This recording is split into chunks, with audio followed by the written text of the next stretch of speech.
Hi guys, mga kanegosyo, Kasenso Ka-Familia. Magandang araw sa inyo. Ngayon po ay November 1. Nabisita na ba ninyo yung mga pumanaw nating mag-anak or kapamilya? Tayo guys ay maaga pa. Pumunta na, nagbisita na.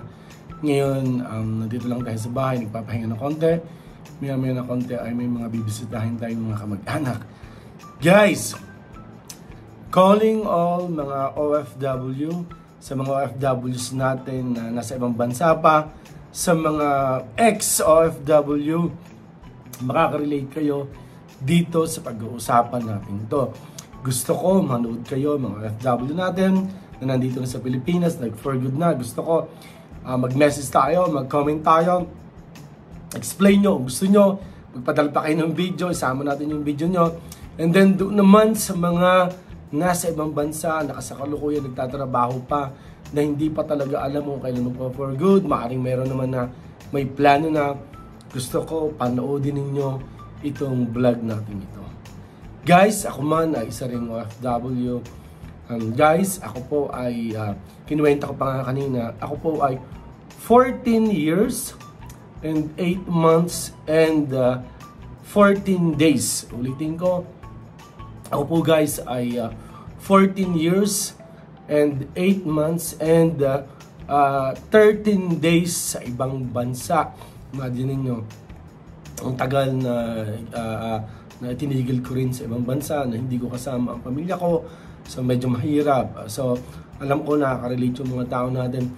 Ako nga guys ay may dinatnan na doon sa ibang bansa, sa Thailand. Nung dumating ako, meron ako naging kaibigan doon. Siya ay 5 years na nung dumating ako, meron namang isa 4 years. Alam niyo ba guys, hanggang ngayon nandun pa siya. So kung kwentahin natin, nasa mga 30 years siya doon, pero hindi pa rin alam kung kailan siya makakapag for good or kung kailan siya babalik ng Pilipinas. Lagi ko siyang in-encourage na magnegosyo para at least kung may negosyo, may lakas ng loob na makauwi ng Pilipinas. So, simulan natin. So nung kayo nasa bansa nga, siyempre matagal na naman tayo. Lumalaki nga si Miss Faye.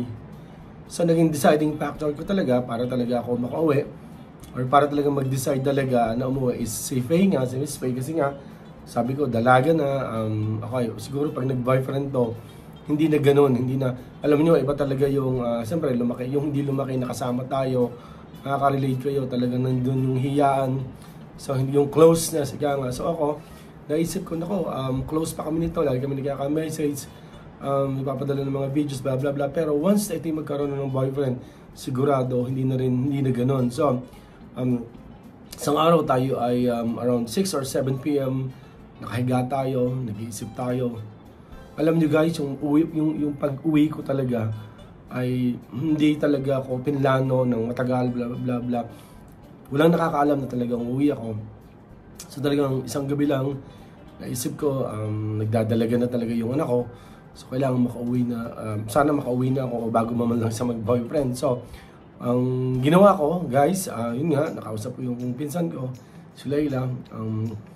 Hanap tayo ng sasakyan na yun yung pangarap ko talaga na maya-maya ko nababanggitin. So every morning nakikita ko dun sa sasakyan ko, sabi ko pinanonood sa YouTube. So binili ko ito bago ako umuwi, or pinabili ko ito sa pinsan ko bago ako umuwi. Ngayon ang pag-usapan natin, magkano yung pera na naiuwi ko sa Pilipinas for working 14 years and 8 months and 13 days. Guys, hulaan nyo. Okay? Ang makakahula, sasabihin ko sa aking ay may regalo ako. Okay, may papadala ako. So guys, kayo man, isipin nyo sa mga OFW, kayo, nung kayo nag-for good, magkano yung pera na inyong naiuwi? Nag-uusapan natin yung pera na naiuwi, okay? And then yung mga iba nating OFW, tanungin nyo, pag umuwi kayo ng Pilipinas, magkano ang pera ninyo na pwedeng maiuwi sa Pilipinas? Imagine niyo, nagpakadalubhasa tayo, nagpakahirap tayo, nagtiyaga tayo sa ibang bansa, magkano ang iuwi nating pera? Guys, sirit na. Guys, ako, nung ako'y umuwi, aminin natin, nung tayo may nasa ibang bansa, lalaki, lumaki naman sa hirap din, siguro ng mga unang mga taon-taon ko rin, ganun, naging materialistic din, yung mga binibili rin, ganun na hindi ano. So, hindi natin maiwasan yan, okay? So, ang pag-usapan natin muna nga, okay, magkano yung pera ko na naiuwi for working for 14 years in 8 months and 13 days. Guys, ang naiuwi ko sa Pilipinas, naalala ko, ito ay guys, ay nasa aking ATM. Meron akong ATM kasi na Thailand. Okay, na yun naman, siyempre, nung umuwi ako, wala akong dalang peso. Okay, ang dala ko ay yung aking ATM card na yan. Dalawa yung ATM card natin, naka-online naman yan. So guys, yun kasi, pagka talaga namang Mastercard or Visa card yan, kahit nasa kang bansa, pwede mong ma-withdraw. So guys, yung laman ng ATM ko, aside sa yung pera ko for maybe around 5,000 baht kasi sa Thailand, for I think almost around 5,000 baht na cash ko, yun yung nasa wallet ko, yung nasa bulsa ko. But yung natatandaan ko talaga guys, ito tunay ito, yung nasa ATM ko is 450,000 baht. Ngayon, magtatanong kayo, magkano ba ang palitan ng baht sa hindi naman ito US dollar, hindi naman ito Australian dollar or pounds no malaki. Guys, ang conversion that time is kung kayo may 1,000, ito ay 1,300 pesos sa Thailand. Ulitin ko, kung meron tayong 1,000 baht, 1,300 pesos dito sa Thailand, so sa Pilipinas. So kung meron akong 450,000 baht, ang conversion niyan dito guys is around 585,000 pesos. Imagine niyo, nagtrabaho ng 14 years and 8 months and 13 days, pero ang naiuwing pera ay 585,000 pesos lang. Sabihin, oh, may pitatagal yun. Para nag-ipon ka lang ng ilan, parang 20 mil ba? O parang 30,000 isang taon, 40,000, parang ganun lang. Parang kung 585, parang 30,000 lang yung inipon isang taon or 35. So parang 3,000 lang or 3,000 lang. Let's say 3,000 lang monthly ang naipon for 14 years and 8 months and 13 days, nagpunta ka pa ng ibang bansa. So guys, honestly, yun yung aking naiuwi. So again guys, nung umuwi tayo ng Pilipinas, matagal tayong wala sa Pilipinas, alam nyo, naninibago ako. Siyempre, pagdating mo, marami sasalubong, araw-araw, medyo nagiinom, ang iba pa, social pa, ayaw pang uminom ng gin. Siyempre, guys, may balikbayan. Bakit naman ikaw mag-iinom ng gin? Gusto nila yung may kulay, ayaw nila ng gin bilog muna, ayaw nila ng 4 or stainless. Gusto nila daw yung kulay pula. So guys, tayo naman, bili tayo ng beer. Of course, may mga bisita. Naalala ko, nagpunta agad kami ng dito sa may tawag dito, sa Tagaytay. Nagpunta tayo sa Tagaytay, gala tayo, yan. And then, kumain agad kami, naalala ko sa Mang Inasal. Okay, not bad naman. And then, Jollibee. Gumala tayo. And then, of course, naalala ko, guys, ito ay tunay, nung nag-birthday ako, okay. So, siyempre, hindi naman natin masyado alam. That time, spaghetti, pancit, and then nagpakatay ako ng ilang manok. Siguro parang 10. Pero ang bilis paubos ng kalderetang manok, or then parang may baka pa yata kami. Pero yung pancit na iiwan. So, naubos yung manok, nagpakatay ulit tayo, then diretso. Then, the following day, meron kaming kapitbahay na karpentero. Karpentero yung lalaki, yung babae, parang nagpapatayan ng weteng, gano'n. Nag-birthday yung anak, 7 years old. Pero nagpatay sila ng malaking baboy. So sabi ko, magaling pa ang mga yun, nakakapagpatay ng baboy, samantalang ako, balikbayan. So hindi ko, doon pala, nagkamali ako dahil ganun na pala ngayon sa Pilipinas, gano'n. So guys, alam nyo ba na 2 weeks pa lang, so sabi ko, gusto ko nang bumalik ng ibang bansa kasi ano ba yun, parang ang bilis gastusin guys ng pera. Sobra talaga, sobra. Parang ang bilis. Okay, bukod sa may mga binibigyan tayo ng pera, may mga tinutulungan tayo, may mga binibili tayo, parang gano'n, may mga gamit tayong binili, pero napakabilis ng pera. 2 weeks pa lang guys, promise. gusto ko nang bumalik. So ngayon, habang nauubos-ubos yung pera natin, ano ba yung ginawa nating negosyo? Guys, yung pera natin habang nandun tayo, naalala ko, meron naman tayong, nag-start tayo mag-itlog. Okay, bumili tayo ng itlog. Meron tayong kinuha rin na driver, tagapag-deliver, tag-deliver. Ako man guys ay nag-deliver din, okay? Ako man guys ay nag-deliver din ng itlog, nag-drive.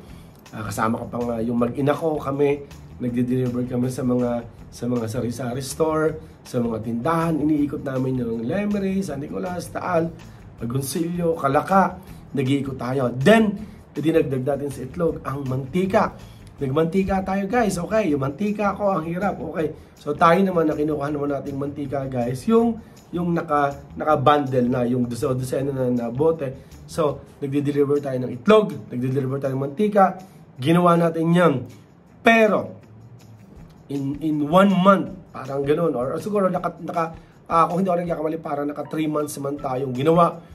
Pero hindi naman naging successful. Meron pang time na yung mga itlog natin na halos malapit ng mabulok. Yung parang siyempre sa tagal na hindi na i-deliver dahil laging sumusobra, halos mabulok na hindi na natin nabenta. So, nalugi tayo sa pag-itlog, nalugi tayo dyan sa pag-ganon, pag-itlog at pagmamantika. And then, yun nga, doon pa nga pumasok guys yung isip tayo ng isip. So guys, nag-isip din tayo ng isa pa. Yung CCTV nga, parang inisip ko, minsan umupo ako, ano ba yung pwede kong gawin dito sa Pilipinas pa, na pwede kong matulungan yung mga kabataan na nandito natambay. So nanood sa YouTube, then sinimulan nga natin yung CCTV business. Tinrain natin yung mga bata, kumuha tayo ng sample. But alam nyo ba guys, for 1 month, dinala ko yung mga bata, nag-offer kami ng CCTV sa Lipa, hindi rin nag-click. So guys, after nun, nag-give up na ako sa CCTV.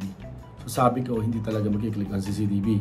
Meron pa nga akong tito na sumalangit pa yung kaluluwa niya. Sabi niya, ako, napakamahal naman ng CCTV nyo, hindi yan mag-click. So, ang ginawa ko guys, bumalik na ulit ako ng Thailand. Pagbalik ko ng Thailand, after 2 days, 3 days, sabi ko, parang na-challenge ako doon sa sinabi ng tito kong yun at yung ibang tao. So after 3 days, umuwi muna ulit ako ng Pilipinas. Nag-open ako ng office sa Lemery ng Adbatec CCTV. And then, guys, again, for 1 month, 2 months, ilan lang yung nabenta namin at pinahandle ko to sa kapatid ko. So, second time na nag-give up na ako sa Adbatec. Punta na uli ako ng Thailand. Pero alam nyo ba guys, pasakay pa lang ako ng eroplano sa airport sa Manila. Sabi ko parang hindi, parang gusto ko talaga. So, nag-stay lang tayo ng another 7 days sa Thailand. Inayos lang natin yung mga gamit doon. And then, nag-decide ako, babalikan ko ang Adbatec CCTV or ang CCTV business. Then, bumalik ako, hinandle ko. Nag-online ako, nag-promote ako kung saan-saan kami nakapunta, kung saan, and the rest is history. Awa ng Diyos, ang Adbatec CCTV ay 10 years na ngayon at pwede kong i-consider na ang Adbatec CCTV ay number 1 CCTV provider and supplier sa buong Calabarzon. So guys, sabihin nyo, all throughout this video, iniisip nyo, ang naiuwi lang ni Sir ay 450,000 baht or 585,000 pesos. Bakit pa nagnegosyo? Bakit pa pumunta na ibang bansa kung 585,000 pesos lang ang naiuwi? So guys, kanina binanggit ko sa inyo na umuwi tayo, may pinabili tayong sasakyan. Alam nyo ba guys, nung umuwi ako, hindi alam ng pamilya ko na si Laila, yung pinsan ko, inusap ko siya na ibili ako ng Ford Ranger wild truck. That time, 2015 model, 2016 model yon kasi that time, November yon, meron ng out na 2016. So, ang isinundo sa akin sa airport ay yung dream car ko na Ford Ranger wild truck na bagong-bago yan, automatic. So, sinundo ako ng sasakyan yon. na nag-drive pa nga ay si paring Antet. So guys, ang pinag-usapan natin ay yung 400, yung naiuwi kong cash. So all throughout nga siguro ng video ito, yun lang yung naiuwi ni sir. Pera. Pero hindi nyo alam yung siguro yung sasakyan kong binili, yung iba kong negosyo na dinatnan, yung iba kong na-invest. So sa part 2 ng vlog natin ito na 450,000 baht na inuwi ko, pag-usapan naman natin, ano naman yung dinatnan ko na? Ano naman yung mga na-invest ko na? So, sorry medyo late ko sinabi yun. Baka sa iba na pinatay na agad or hindi na agad nanood kasi 450,000 or 585,000 for 14 years and 8 months and 13 days. Pero, please, stay tuned. Yung part 2 ng vlog natin ito ay pag-uusapan natin.